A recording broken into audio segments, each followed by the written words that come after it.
Pai nosso que estás nos céus, santificado seja o teu nome. Venha o teu reino. Faça-se a tua vontade, assim na terra como no céu. O pão nosso de cada dia dá-nos hoje e perdoa-nos as nossas dívidas, assim como nós temos perdoado aos nossos devedores. E não nos deixes cair em tentação, mas livra-nos do mal, pois teu é o reino, o poder e a glória para sempre. Amém. Mateus 6, 9 a 13. Introdução. Depois de tudo que foi dito e escrito por homens piedosos sobre essa oração, precisamos de algo melhor do que aquilo que é de origem meramente humana para nos guiar se quisermos cumprir corretamente este dever essencial. As criaturas ignorantes e pecadoras, como nós, só podem se esforçar para chegar diante do Deus Altíssimo e entenderem como devem orar quando escutam primeiro o que grande ouvinte de orações tem o prazer de revelar. Isto ele já fez, abrindo uma nova e viva forma de acesso à sua presença imediata para o maior dos pecadores, indicando a oração como o principal meio de relacionamento e bênção entre ele e seu povo, fornecendo graciosamente um padrão perfeito, o qual as orações de seu povo devem ser modeladas. Observa a sábia instrução da Confissão de Westminster. Toda a palavra de Deus é útil para nos dirigir em oração, mas a regra especial de direcionamento é aquela forma de oração que Cristo ensinou aos seus discípulos e que geralmente se chama a oração dominical. Desde os primeiros tempos, essa oração foi chamada de oração do Senhor. Não porque seja uma oração que Ele mesmo dirigiu ao Pai, mas porque foi graciosamente fornecida por Ele para nos ensinar tanto a maneira como o método e os assuntos pelos quais devemos orar. Deve, portanto, ser altamente valorizada pelos cristãos. Cristo conhecia tanto nossas necessidades quanto a boa vontade do Pai para conosco. E assim, Ele misericordiosamente nos forneceu em diretório simples, mas abrangente. Cada parte ou aspecto da oração é importante. A adoração é encontrada em suas cláusulas de abertura e de ação de graças na conclusão. A confissão é necessariamente implícita, pois o que é pedido supõe nossa fraqueza ou pecaminosidade. As petições fornecem a substância principal, como em todas as orações. Intercessão e súplica em nome da glória de Deus e pelo triunfo de seu reino e vontade revelada estão envolvidas nas 3 primeiras petições, enquanto as 4 últimas se preocupam com súplicas e intercessões relativas às nossas próprias necessidades pessoais e as dos outros, como é indicado pelos pronomes no plural. Esta oração é encontrada 2 vezes no Novo Testamento, sendo dada por Cristo em 2 ocasiões diferentes. Isto é, sem dúvida, uma dica para os pregadores reiterarem o que é de fundamental importância. As variações são significativas. A linguagem de Mateus 6, 9 indica que esta oração nos é dada como um modelo, mas as palavras de Lucas 11, 2 indicam que ela deve ser usada por nós como uma forma. Como tudo na Escritura, esta oração é perfeita. Perfeita em sua ordem, construção e redação.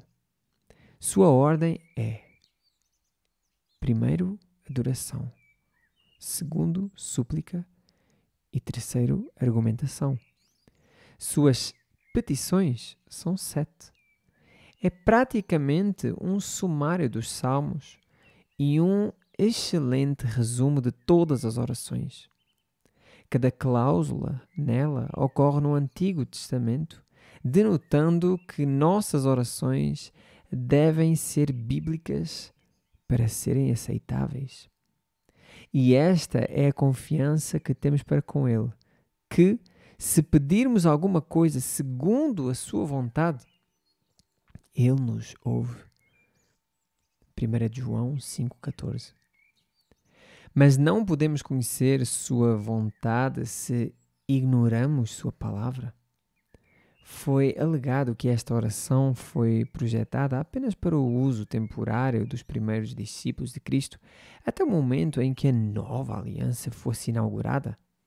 Mas tanto Mateus quanto Lucas escreveram seus evangelhos anos após o início da dispensação cristã.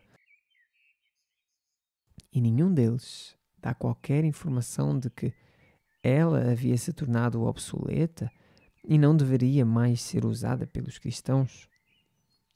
Alguns sustentam que esta oração não é adequada agora para os crentes, na medida em que as petições nela contidas não são oferecidas em nome de Cristo e não contêm nenhuma referência expressa à sua expiação e intercessão. Mas isto é um grave equívoco e erro, pois por paridade de raciocínio, nenhuma das orações do Antigo Testamento, na verdade, nenhum dos salmos, poderia ser usado por nós. Mas as orações dos crentes do Antigo Testamento foram apresentadas a Deus por causa de seu nome, e Cristo era o anjo da aliança de quem foi dito: pois nele está o meu nome. Êxodo 23, 20 e 21. Não só a oração do Senhor deve ser oferecida com base na mediação de Cristo, mas é o que Ele dirige e nos autoriza especialmente a oferecer. Em tempos mais recentes, certos estudantes de profecia se opuseram ao uso desta oração por motivos dispensacionais, argumentando que ela é exclusivamente uma oração judaica e legalista em seu teor. Mas isto não é nada mais do que uma tentativa gritante de Satanás de roubar dos filhos de Deus uma porção valiosa de sua alegria. Cristo não deu esta oração aos judeus como judeus, mas a seus discípulos. É dirigido a nosso Pai.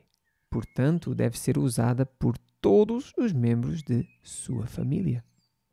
Está registrado não somente em Mateus, mas também em Lucas, o evangelho focado para os gentios. O mandamento de Cristo após sua ressurreição era para que seus discípulos ensinassem os crentes a observar todas as coisas que ele lhes ordenou. Mateus 28, 20. Incluindo o seu mandamento em Mateus 6, 9 a 13. Não há nada nessa oração que seja inadequada ao cristão de hoje e tudo nela é necessário. Há muito tempo é motivo de disputa, o que deu origem a muita controvérsia, se a oração do Senhor deve ser considerada como uma oração a ser recitada ou um padrão a ser imitado. A resposta correta a esta pergunta é que ela deve ser considerada como uma forma e um padrão. Em Mateus, ela é manifestamente apresentada como um exemplo ou padrão do tipo de oração que deve ser oferecida. Portanto, vós orareis assim. Devemos orar com essa reverência, humildade, seriedade, confiança em Deus, preocupando-nos com sua glória, amando a humanidade em submissão, em moderação nas coisas temporais e com seriedade nas coisas espirituais. Mas, em Lucas 11, 2, encontramos Nosso Senhor ensinando isto. Quando orardes, dizei. Ou seja, devemos usar suas palavras como nossa oração. É, portanto, o dever dos discípulos de Cristo em suas orações, tanto usar a oração do Senhor continuamente como um padrão e, às vezes, como uma forma. Quanto àqueles que se opõem ao uso de qualquer forma de oração, lembremos que o próprio Deus muitas vezes coloca na boca de seu povo carente a linguagem que eles devem empregar para se aproximar dele. Por exemplo, o Senhor diz a Israel: tende convosco palavras de arrependimento e convertei-vos ao Senhor. Diz-lhe: perdoa toda a iniquidade, aceita o que é bom e, em vez de novilhos, os sacrifícios dos nossos lábios. Oséias 14, 2. Sem dúvida, precisamos estar muito atentos contra o meramente formal e ainda mais contra uma observância supersticiosa da oração do Senhor. No entanto, devemos evitar ir para o extremo oposto e nunca a usar de forma alguma. Na minha opinião, ela deveria ser recitada reverentemente e com sentimento, uma vez em cada serviço público e usada diariamente no culto familiar. O fato de ter sido pervertido por alguns, cuja o uso muito frequente parece equivaler às vãs repetições que o Salvador proibiu em Mateus 6, 7, não é razão válida para sermos totalmente privados de recitá-la no trono da graça, no espírito que Nosso Senhor inculcou e nas próprias palavras que Ele ditou. Em cada expressão, petição e argumento desta oração, nós vemos Jesus. Ele e o Pai são um só. Ele tem o nome que lhe é dado e que está acima de qualquer nome. Ele é o abençoado e único soberano, e seu reino governa sobre todos.